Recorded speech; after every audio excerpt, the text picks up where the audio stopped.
swear to. At 6 a.m. on December 8th, she told him that she had nothing more to say to him. Correct. Okay. Which is different from I'm taking a leave of absence, don't call me, I'm taking days off. Nothing about that indicates he should not call her for employment purposes. The point being is that in order for the court to properly evaluate probable cause, the employment relationship is relevant. We can't even evaluate, or we're having a whole conversation about whether or not the call was for employment purposes. The magistrate wasn't even told of the employee-employer relationship. So this conversation in itself is showing that that was an important piece of information for the magistrate to have known, therefore it's a relevant omission. And just one more piece, just going back, actually, thank you. Very good. Thank you. Mr. Sherrone. Thank you, Judge. Does the court have a place at which you would prefer for me to begin or any specific questions? You can start where you'd like. I guess maybe we should start where the defendant started, and that is the relevance of the work relationship. I honestly would end there, but if you would like for me to start. Well, it's your argument, so I'll let you go wherever you'd like. Thank you, Judge. Is it all right if I pace, I think, better when I'm on my That's feet fine. moving? I should have said. Where I start is actually not in my pleadings, and I beg the court's indulgence for a moment because there was a legal, factual issue pertaining to this ask that I struggled with at first. At first it was, hey, does Franks apply to arrest warrants? I only know Franks to apply to search warrants. You know, can I wrap my brain around this?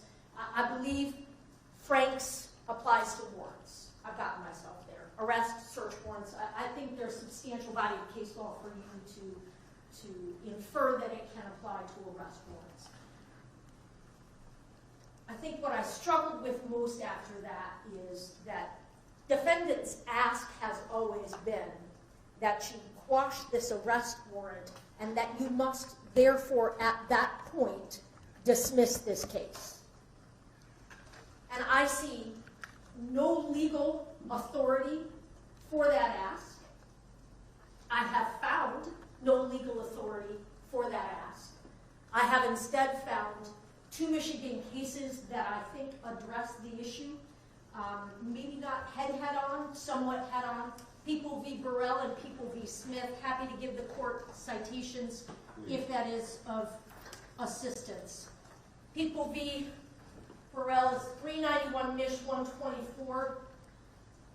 It appears to be a 1974 case. People v. Smith is 106 Mishap 203. It's a 1981 case. They draw. 203. Say it again. 203. Yes, Your Honor. Thank you.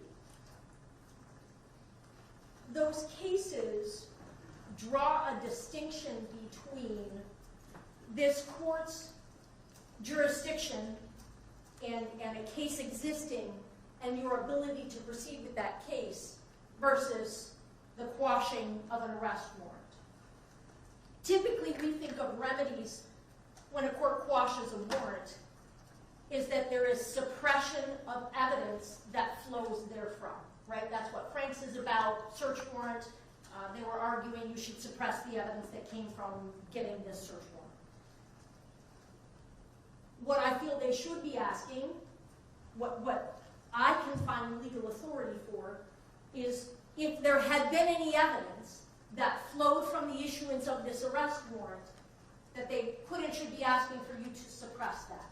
But this is sort of a backwards kind of a presentation. That might exist in a situation where there was not a warrantless arrest, where they had perhaps conducted an investigation, written reports, submitted them to my office, asked for charges, gotten an arrest warrant, went and arrested, and then perhaps did a search incident to arrest, then perhaps got some statements from defendant.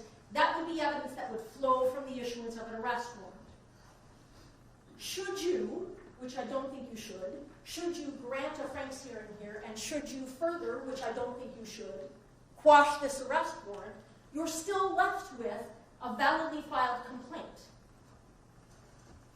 And while, again, I can't find exact case law to spit this exact holding out for us, what I will cite to the court is things like the statutes and the court rules that pertain themselves to, let's say, preliminary examination. And they don't talk about holding a preliminary examination and then at the conclusion of which, if the court finds probable cause to bind the defendant over, that you bind him over on the charges in the arrest warrant, you bind him over on the charges in the complaint. Because the complaint is how we start a lawsuit. Civil, criminal, that's what that is. That's the pleading. That exists. So my position is, what I didn't plead, is that even if you granted everything they asked for, you can't get to, they have not shown you authority for dismissing this case.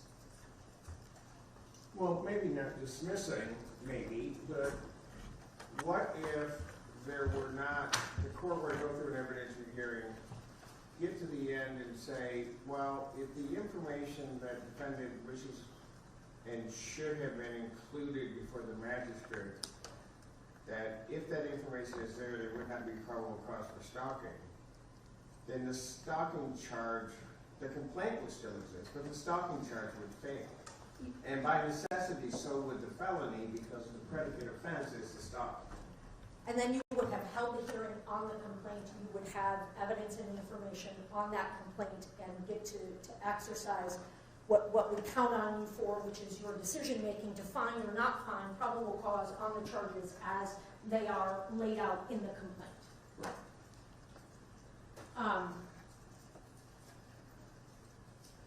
Judge, as to whether or not defendant is entitled to a Franks hearing, of course, my pleading and my position is that he is not.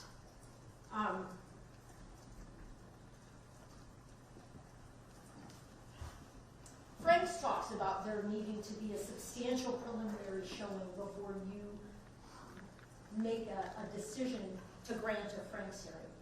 Honestly, in Michigan, I think we go better than that. I'll do defendant solid and say that I don't think that he actually has to show you substantial preliminary showing for you to make that decision. I think People v. Franklin, the 2017 Michigan Supreme Court case, stands for the proposition that this is your courtroom, your motion, your discretion. You get to do that if you see fit. My position is that to do that here would be an abuse of that discretion. I will note for the record that People v. Franklin, that judge clearly had his or her own opinion about the credibility of the CI that was in question, having been referenced in that search warrant. And so in that judge's discretion, based on that concern for credibility that doesn't seem to be laid out very clearly in the record or in the written case law, that judge made that decision and it was upheld on appeal. So Judge, this is your discretion, but again, I submit that it would be an abuse of your discretion. Would it really be an abuse of discretion if I were concerned about the context of the relationship that was placed before the magistrate? Because I'm not entirely clear why Ms. Sharp's statements are even part of the swear-to. But her statement being part of the swear-to creates a certain context of the relationship between Mr. Moore and the complainant in this case, right? So I'm not sure why that's there. The court, from the time I received Ms. Michael's motion, and then your response, has had and looked at the swear-to, has itself, before necessarily really closely looking at anything, had a concern about what was put before the magistrate. And mainly because, having done swear-tos regarding stalking cases, having presided over a number of stalking cases, one of the, I think, primary things that always comes out is the relationship of the parties. and the extent of that relationship, so that the court can take into account why communication may be occurring. I mean, some of the, and you know this, some of the egregious ones, there's no connection whatsoever between the parties, but all of a sudden it's happening, and then that creates one scenario.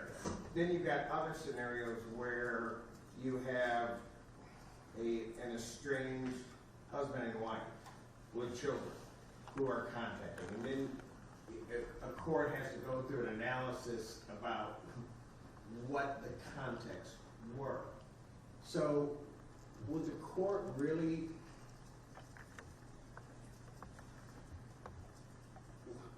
would I be in error to have concerns in reading the swear-to that none of that was placed on the record regarding the employment relationship, let alone, might I say, and I'm not even at this point clear as to what the duties are of an executive assistant to a head coach. I'm equally devoid of that knowledge and information. But wouldn't that information, right, but wouldn't that information be important for the court to know? So Judge, I wonder if I could spit back to you what you have said to make sure that Sure. I understand, because Absolutely. I appreciate the court's candor, and you told me to start there, and I went ahead and started where I wanted to. Yes. So here we are, right?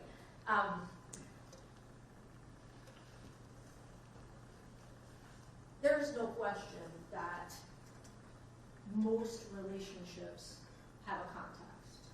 And the court is correct. There is some stalking that exists in the world that is strangers to stranger, and it is what it is. I have encountered precious few of those. Most relationships have context.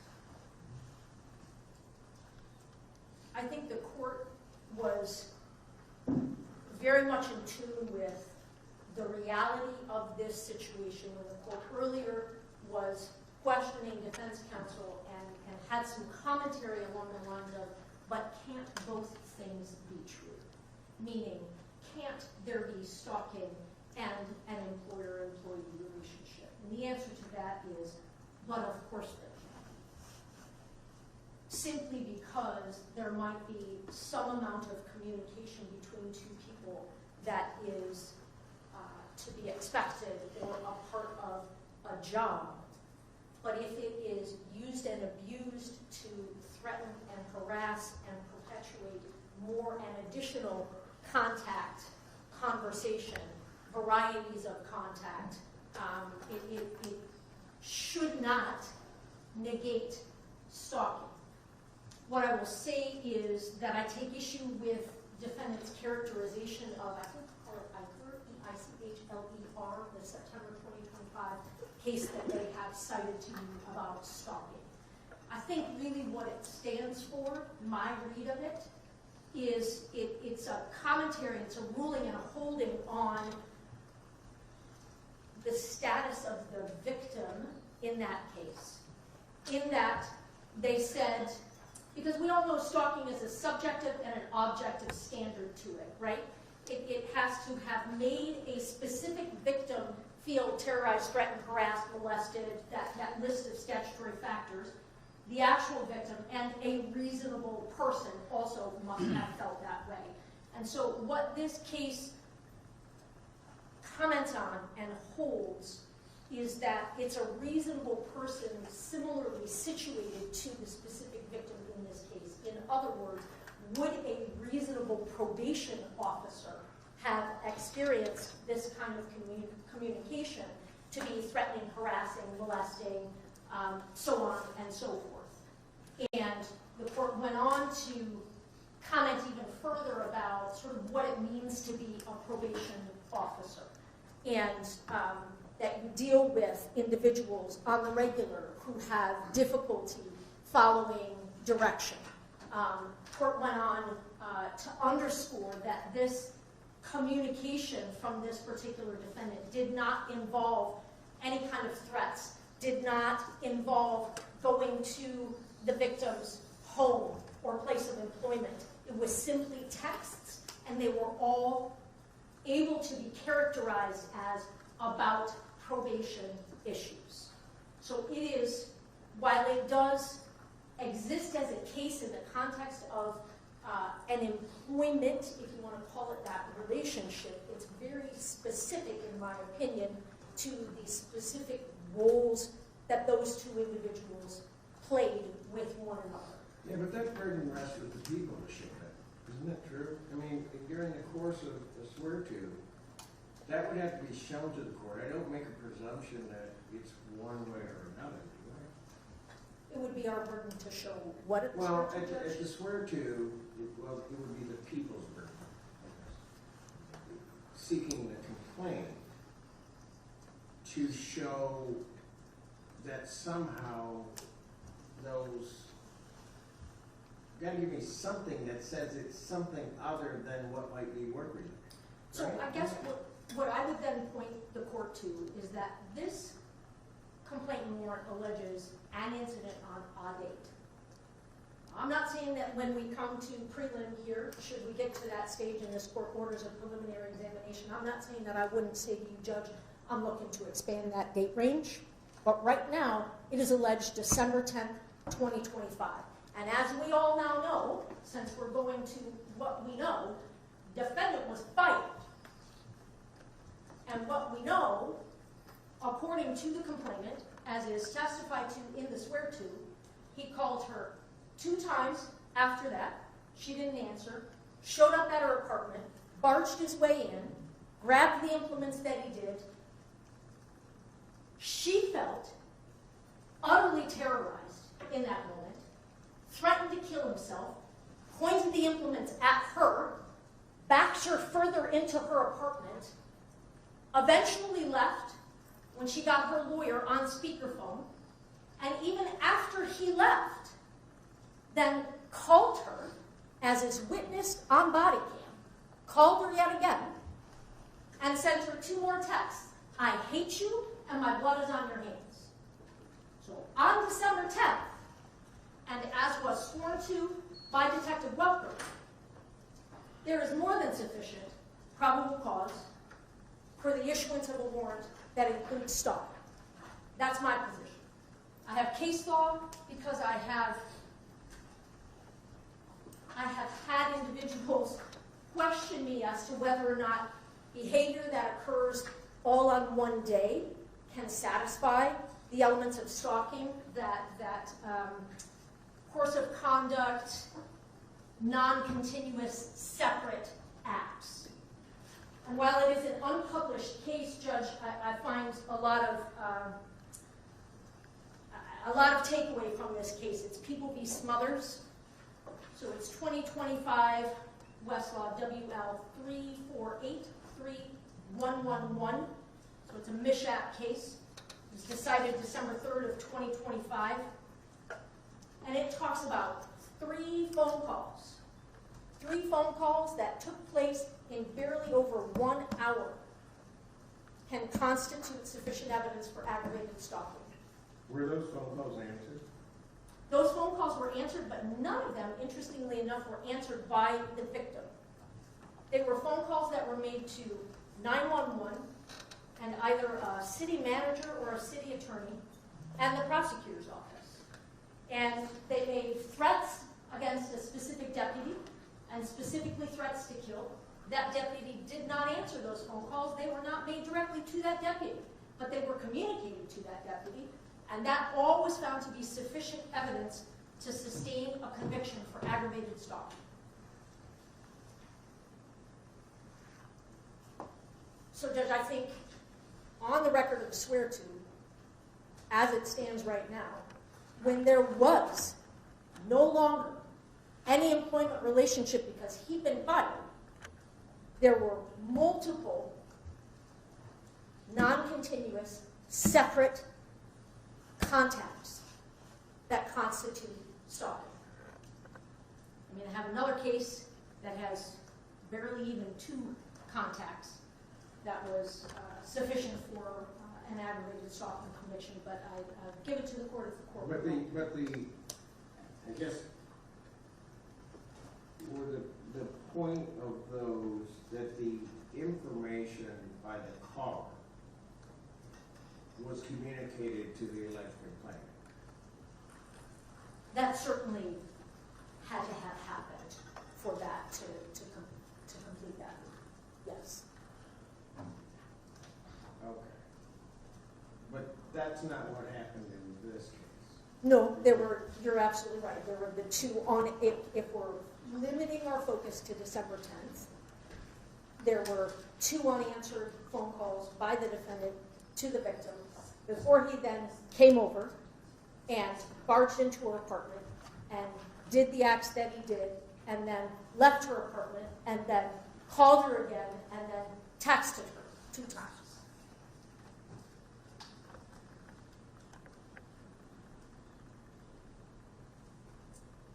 Judge, I would like to address the court's seeming discomfort with a failure to place on the record at swear to that there was an employment relationship, or perhaps what has been portrayed to the court as a disconnect between what Ms. Sharp, the attorney, communicated to the detective and what the victim communicated to the detective. Ms. Sharp, it appears the defendant takes issue with 3 sort of statements or comments that Ms. Sharp made specifically. One is that defendant had been stalking the victim for months. The other is that he has a long history of domestic violence against this victim.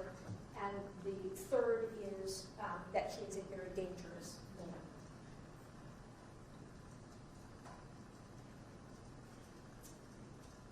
What I will first say, because counsel calls all of those false lies, and cites to the fact that there is no criminal history, there are no other police reports, things along those lines. Also cites to a follow-up conversation with Ms. Sharp wherein she says, none of the acts that I'm talking about will likely rise to the level of physical abuse in your criminal world. But Judge, I'm sure you would agree with me that there are many different definitions of domestic violence, and also simply because something has not been reported to the police or there is no criminal conviction for it, doesn't mean it doesn't exist and it hasn't happened. Specifically as it pertains to a definition of domestic violence, I always think of MCL 768.27b, so that other act statute, like when we go to trial on a crime that involves an act of domestic violence and we are allowed to introduce other acts of domestic violence, the description... Ms. Shiver did not, on the day that she was spoken to, December 10th, get into the history of her relationship with the defendant. One person did, and one person did not. Since then, there has been a lengthy additional interview and additional information, but we're not here about that. At that time, that was not something, for whatever reason or number of reasons, she was ready, willing, and able to talk about.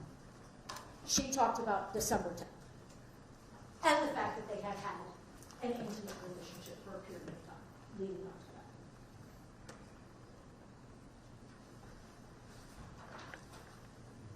So, Judge, to characterize Ms. Sharp's statements as lies simply because there isn't any adjudicated history of it, that misses the mark.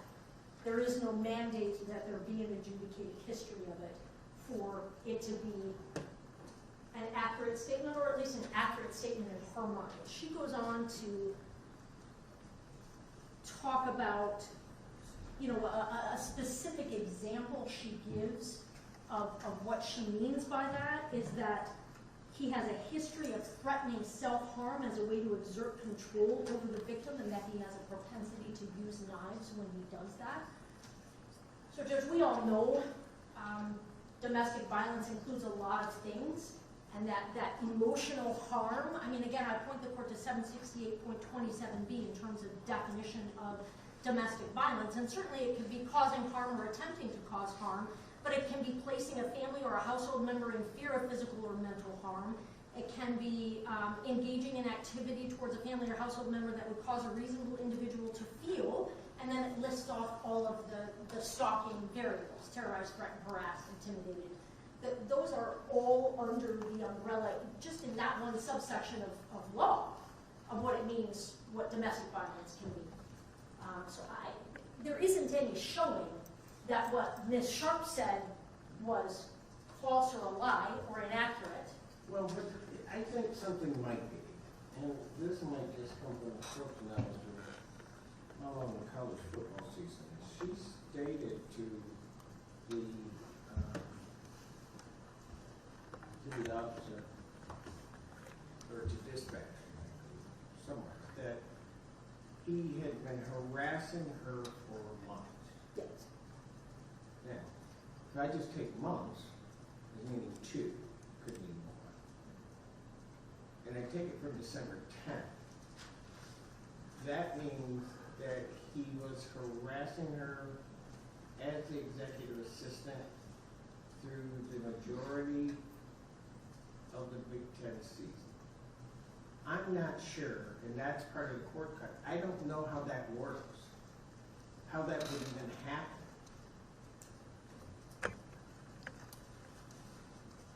Because I think that presupposes that the harassment she was talking about is just phone calls or texts that were maybe work-related, or that were work-related.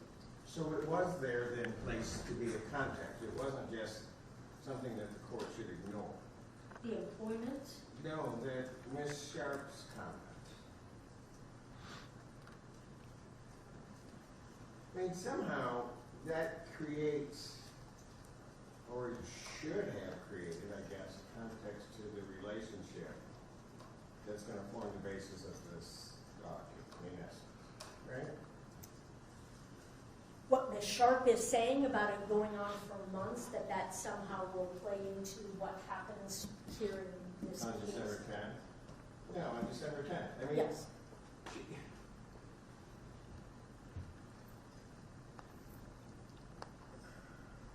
Well, then why wasn't it all given Which, to the man? which is the, meaning that they had an employer-employee relationship. Yeah, but it's even, and again, I don't know, but I'm just going to assume that it's different than just an employment-employer relationship. I mean, from the standpoint that it's almost like a CEO and the executive assistant to a CEO. I mean, the closeness of that relationship, I just don't know how the court was anymore. If I had to guess, and that's part of what's challenging here, because we have one record, which is a transcript, and we're all sort of arguing from things we think we know from police reports and investigations. But if I had to guess, I would guess that it's because the detective assumed that as a fact, as a known fact, if I had to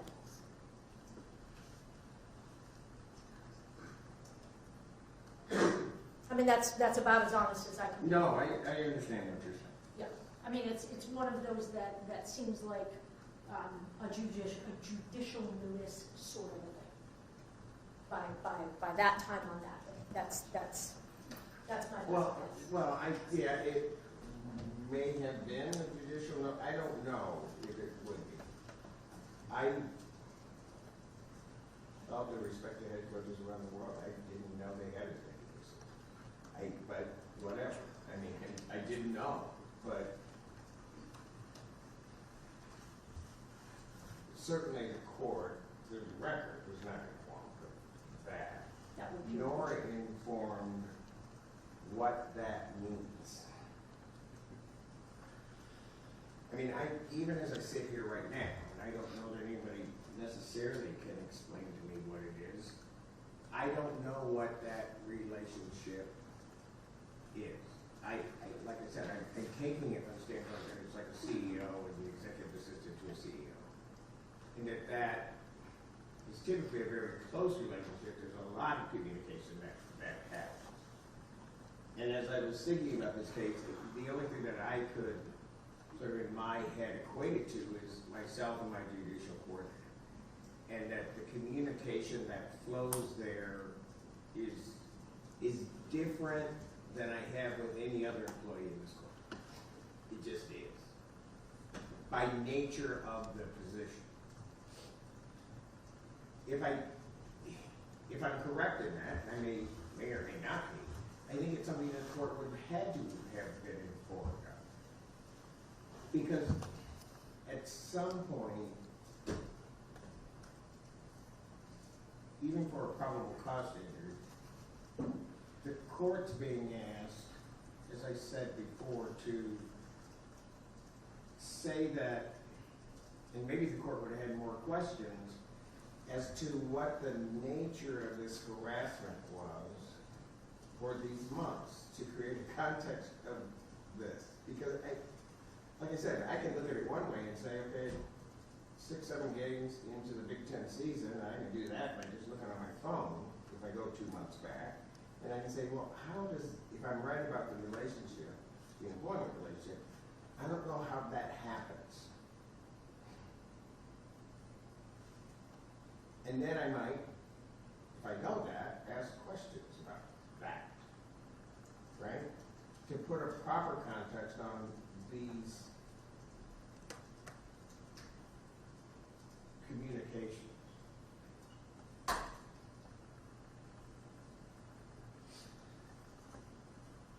So, I'm sorry, you may go ahead. No need to be sorry.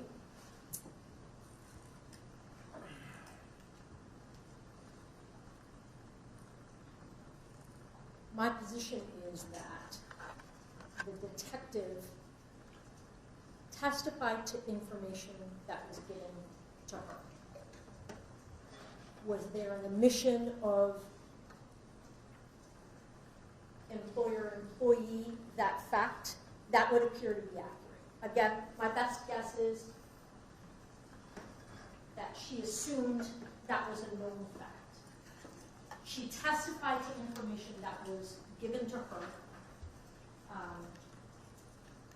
The charge pertains itself currently, as we stand, to behavior on December 10th. Can I just say, though? Sure. I get what you're saying, but I'm looking at page 6 Of the swear-to, Judge? of the swear-to. Yep. And starting at line 3, basically.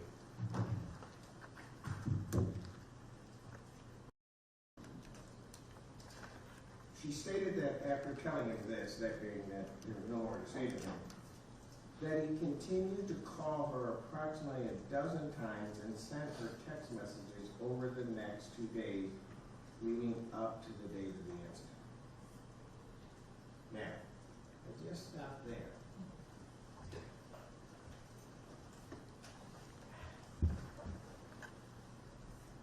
If I have, it's, and I think everybody's right in terms of there needs to be a picture painted for the man. If Ms. Sharp is indicating that there's all of this other stuff that's going on, and so if I'm the magistrate, that's what I'm hearing. Then I'm hearing this, that this individual says that she has no more to say to him, and then there are these dozens of calls and text messages that occur over the next 2 days prior to this incident. Frankly, you'd be leading me to believe the negative. Because you're not giving me anything else. Not sure I follow, Judge. Leading you to Meaning negative. that these communications couldn't have been for any other purpose. I mean, because it's equally as plausible that, I guess, that they could be for the purposes of harassment as for the purposes of work relationships. But by placing it on the record this way before the magistrate, you've given the magistrate no alternative but to believe that it is a continuation of the behavior that Ms. Sharp describes, which I don't know if she substantiated or not. That's my problem. I think the best I can offer the court along those lines, with the exception of not having sworn to the fact that they were employed together at the U of M, that Detective Welker passed along the information that was given to her, swore to and testified to the information that was given to her. Well, I got a problem with that. Yeah. Because part of the problem is my understanding, and maybe I'm wrong, but from listening to Ms. Michael's argument, I think I was right. She has the other text messages from those 2 days, right? Somewhere she saw those. But doesn't say anything about them. Doesn't say anything about what those are. Yet, the one that occurs after on December 10th, well, one particularly, Yes. she lays out in great detail. That I have a problem with because it seems to me, if I were the magistrate, I'm getting half the story. I'm not getting the full story. It might be one thing if what was testified to had been, well, these 10, that after that call on the 8th, there were other messages that were sent, they were work related, and then the 10th occurs.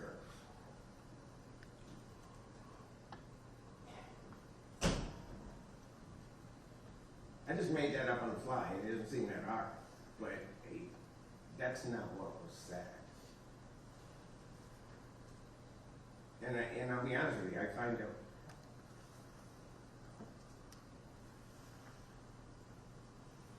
it a problem when the court isn't given all of the information for the court to make a proper determination of probable cause. I really have a problem with that.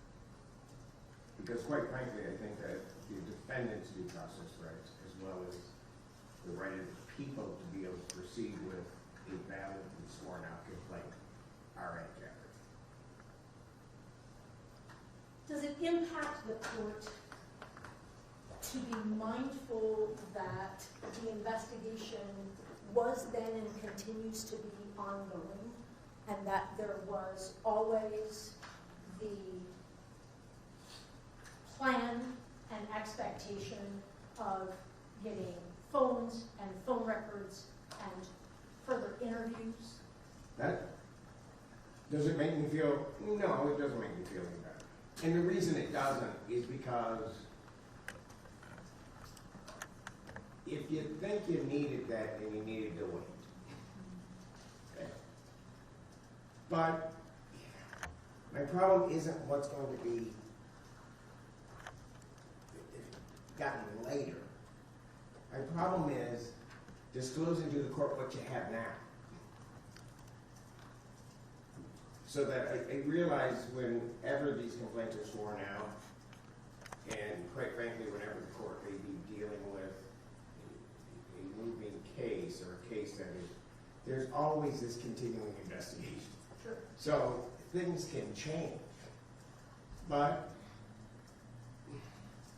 so the parties come in, and what do the parties do? They give the court what they have at the moment they got.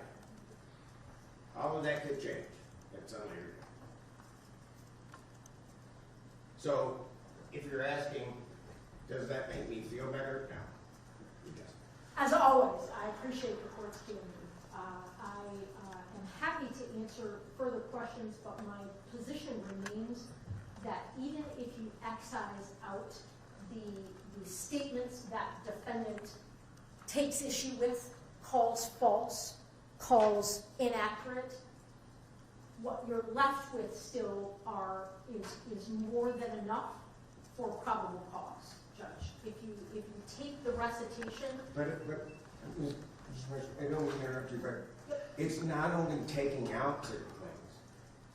I would then have to add certain things. You're worried about the omission. Yeah, I'm very worried about the omission. I'm worried about the omission because those things at the very beginning that Ms. Sharp says create that context to the whole thing. I mean, the whole thing is sort of painted by that. And I think, quite honestly, that's why Detective Walker led with that at the swear-to. She's painting this picture, and it's all, I tried to look at it as objectively as I could, looking at the swear-to. It's all one-sided when you look at the other part. I think courts are entitled to more than that. You give us everything, let us make the call. That's what we do. But I don't think, well, what worries me, I won't say it indefinitely. What worries me is the magistrate did not get that opportunity. That's what worries. And if the magistrate didn't get that opportunity, that means what the people got may not have been validly sworn out complaint in terms of probable cause properly being addressed, and if the defendant's due process rights may be violated. That's my problem, or my concern. And I don't know how, which is why I asked Ms. Michaels about specific cases regarding omissions. Because it's really easy if there is information that's in, and when you look at how most of the courts address it, if something comes in and it's false or it's reckless disregard for the truth, and then the court gets to the end and the court just has to ignore that, and then say, oh, is there still enough for probable cause? Quite frankly, that can be a very easy analysis. I don't know the analysis. Well, I'll figure it out, but the analysis where something's missing. And I don't disagree with that. I appreciated the court's questioning along those lines. I also am unfamiliar with case law that addresses that concept. My gut reaction has been all along to say that is because those are issues that are addressed at the sort of test the evidence stages, like a prelim, a bind over, trial, things like that. But that's nothing more than a gut reaction. You don't ever want to endorse hiding the ball. You know, that's not who we are. That's not what the system is. That's not what the system should be. That's not what we stand for.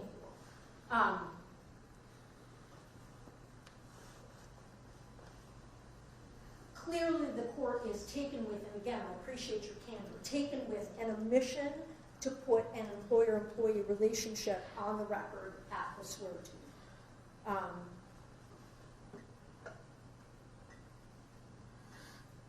I can't fix that in the moment.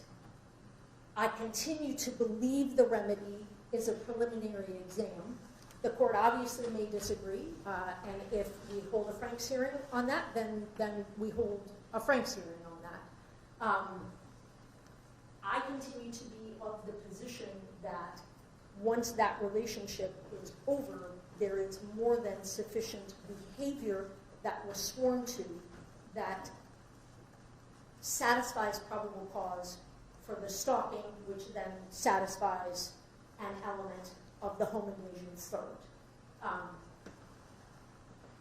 I believe that's for sure what Franks stands for, Williams, Franklin, all of that progeny of case law, whereby if the courts are willing to still say there's more than enough probable cause here, even if I excise out legit untruthful statements, which don't seem to in any way have been shown here, not from my perspective.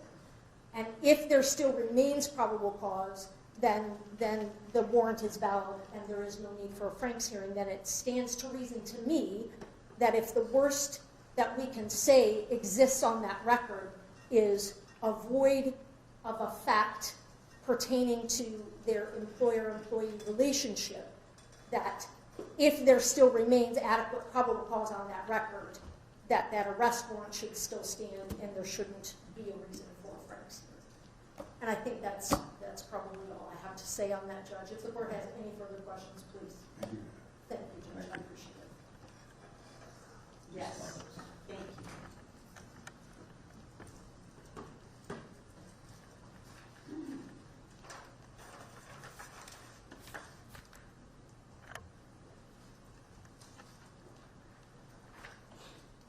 The first thing I'd like to address is the position the government is taking that there are enough stalking acts on December 10th after the end of the employer-employee relationship. Count 1, home invasion in the third degree, states that it is breaking and entering with the intent to commit a misdemeanor, and in this situation with the intent to stalk. So, in order for home invasion in the third degree to have survive a probable cause analysis, relying on the act's post employer-employee relationship isn't good enough. They have to show that he went into her apartment with the intent to stalk her, which means there had to have been predicate acts of stalking prior to entering the apartment. If they are now saying that the only acts that we are relying on are the acts post leaving the apartment, the home invasion fails. And it should fail, because there was no stalking prior to December 10th or after, is our position. That's one point I'd like to make. Second point I'd like to make, in People v. Eichler, in paragraph 6. Can I just ask one question? Yes. In regard to the stalking, you may be very well be right. I don't think it's the time for the court to make the decision as to priority. But after entering, leaving, and then texting, those could be non-contiguous acts that could constitute stalking. Too soon to answer that, honestly. I haven't been, my mind is... That means yes. No, not necessarily. No, go ahead. No, because stalking... No, I understand. Okay, stalking is... Answer that. But those could potentially formulate a stalking charge. I might agree with you that the stalking, as it's framed in the complaint, isn't the predicate for the home invasion. I get that. But that illegal entry or potential allegedly illegal entry and then the text message could do that. Assuming it can show intent to harass and all these other elements that I would have to analyze, which is why I'm saying I'm not going to answer them until I actually analyze the facts. That's okay, I've got my answer. Go ahead, you can keep going. But it's important, though, as to the felony. I mean, a felony is much more serious than a misdemeanor, so if the stalking fails as to going there with the intent to stalk, breaking and entering with the intent to stalk, that would have to have been a second or third act. You can't go and do something. I'm not saying I'm disagreeing with you. Okay. I'm just saying Thank you. that you made a statement Understood. that I might disagree with, but go on. The government also pointed out that there, in the fact pattern that she just relayed to you about Mr. Moore walking towards the complainant while he was holding the butter knives, I'd like to point out that the prosecution or the charging agency, they're the ones who get to choose. They didn't charge him with assault or aggravated assault or any assault. They looked at the facts and didn't even ask for that. So to describe him as dangerous and assaultive, they didn't even see that as assaultive on that day. I just want to make that point. Finally, the prosecutor also stated that there was further conversations with the complainant to flush out more of the history. That conversation occurred prior to the swearing. The in-depth conversation with the complainant was documented in the police reports and is on body cam, video, audio and video, and no time does she describe a history of domestic violence or a history of stalking. And one more thing is,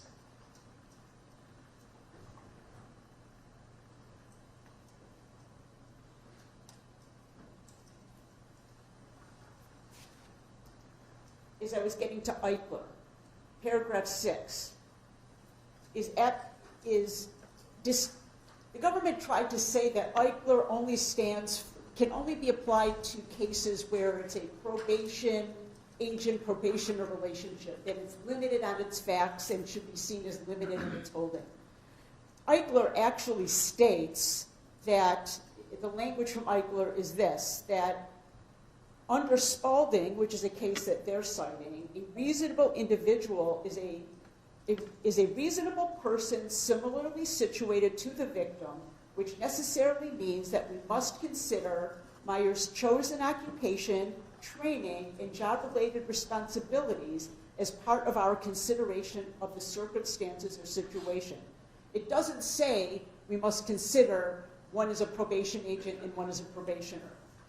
It specifically generalizes to the relationship between the parties, the employer-employee, occupation responsibilities. I just want to make sure Your Honor recognizes that Eichler is broader than what they are trying to make it be. Finally, with regards to the omission of the information of the employee-employer relationship, putting something on the record matters. That's why we have a record, that's why we rely on a record, that's why we make a record. If the employee-employee relationship isn't on the record, we cannot assume that she had any knowledge of it. Finally, if there was notice at all that, well, he's the head coach at Michigan, who knows that the complainant was his executive assistant? I put out there that is certainly not anything that someone would take for judicial notice. I suspect that nobody knew that relationship until this incident happened. And if I may just confer with co-counsel briefly.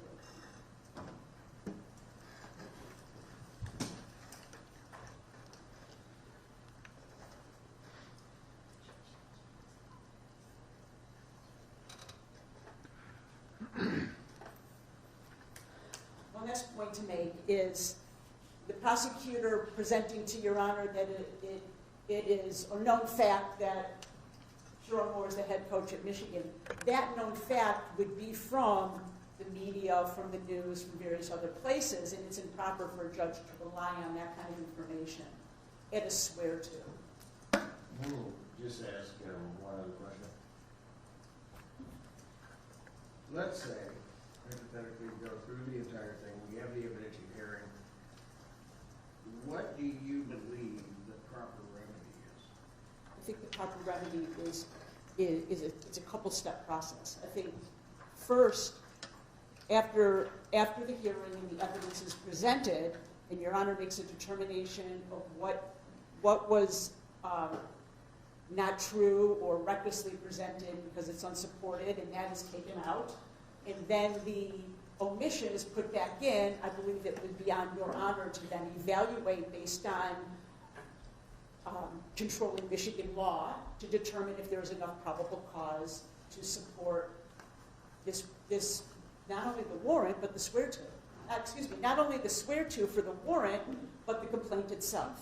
The complaint has to be accepted by the court. The prosecution doesn't just, there is a process for Your Honor to review a complaint and accept it. So I believe a dismissal of the complaint would be appropriate remedy. I think a secondary remedy would be to suppress any and all evidence obtained after the arrest. I guess maybe I'll put it more directly. Let's say you were to win on everything. Yes. There would be nothing that would prevent the people from seeking reauthorization. That is correct, and it is my belief, based on my review of the materials, my investigation of this incident, that they wouldn't have probable cause to make these charges. I don't believe they have probable cause to make these charges. Regardless, you just don't think that there is. I believe when presented fully and fairly to a magistrate, I believe there is not probable cause to support these charges. And I believe there's less probable cause now than there was when the incident happened. I don't know what that means. I believe that the evidence that has now been collected will show that there was not stalking. Right, but That's what I'm saying. right is that- now, I'm not dealing with any of that. Right. Because you're, for the purposes of this motion. Right, you're asking me, I believe the question was, let's say I win and everything's dismissed, they can go and just refile. That was the question, correct? Yeah, I mean, there would be nothing other than the fact that there might not be enough evidence to do so to prevent them from doing it, right? It's my belief there won't be enough evidence to do so. Thank you. Thank you. All right. Thank you, counsel, both of you, for your argument and the manner in which you answered the court's question, and the court does appreciate it. I'm going to take a break. I will come back with my decision. Why don't we look at it this way? Just give it time to come back. It may not take me that long to formulate everything, but come back on the record about 4:15. All right? We'll make sure that they know we get them down to look into it. Court stated recess. All rise.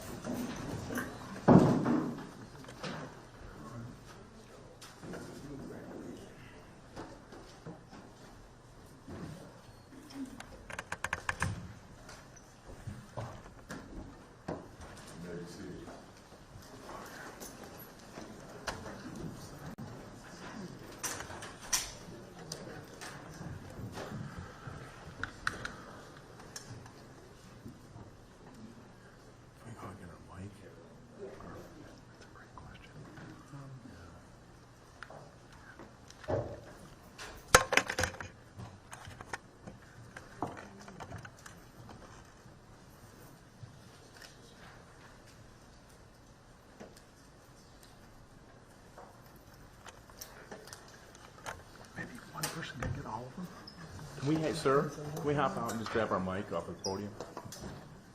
Okay, great, thanks, man. Do you mind grabbing them? Yeah.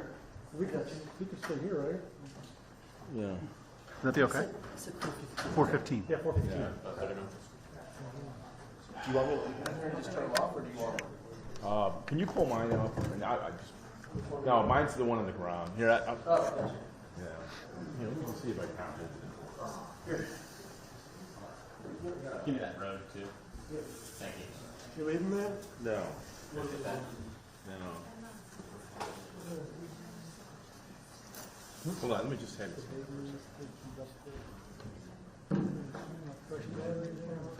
Yeah, that's the other thing I was going to do, is check the batteries.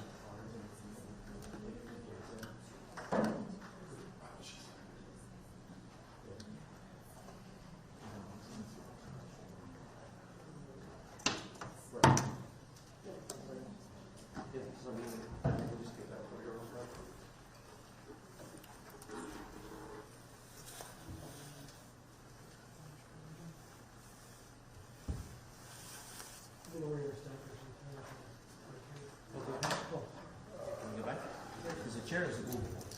Yeah, I know.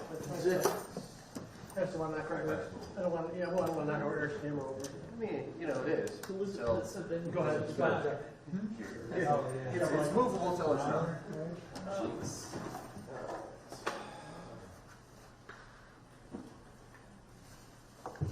You good.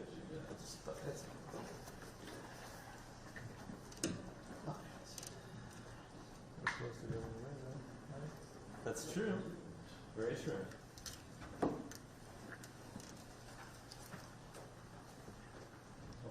Pretty quickly gets back with it.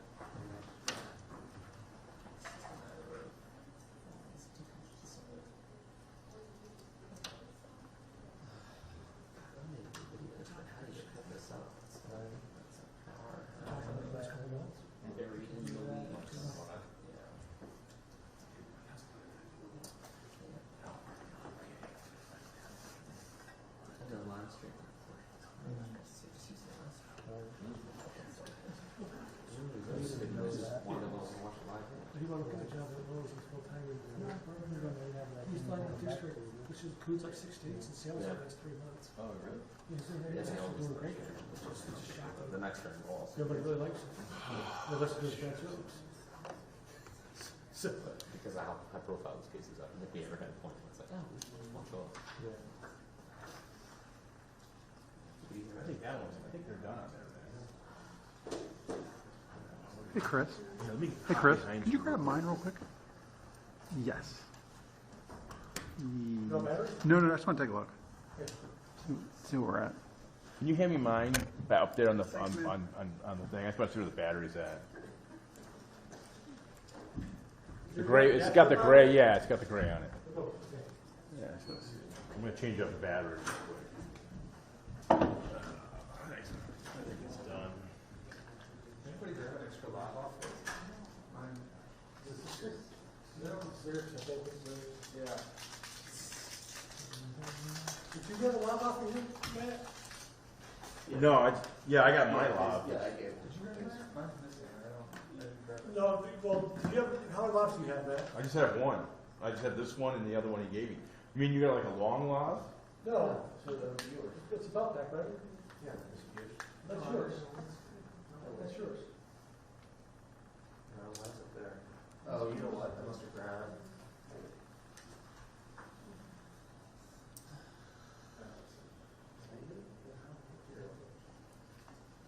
Yeah.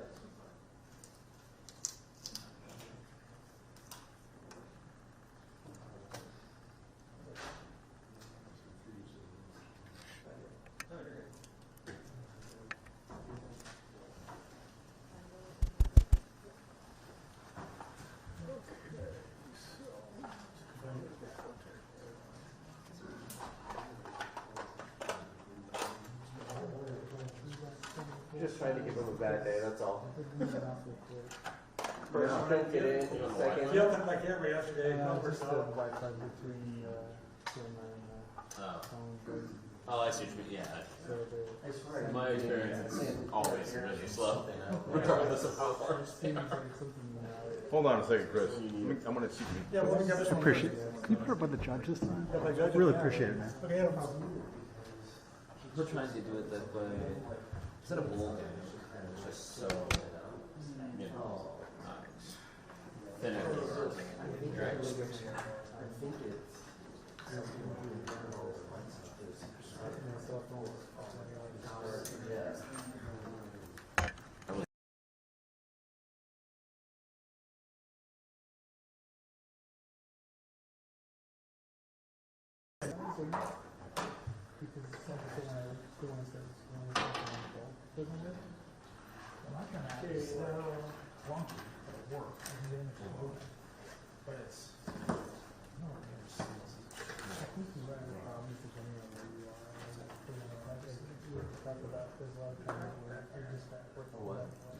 Just get it right next to you. Sometimes if there's. Thank you. There's a Wi-Fi. Put it to the right of the thing. It should work.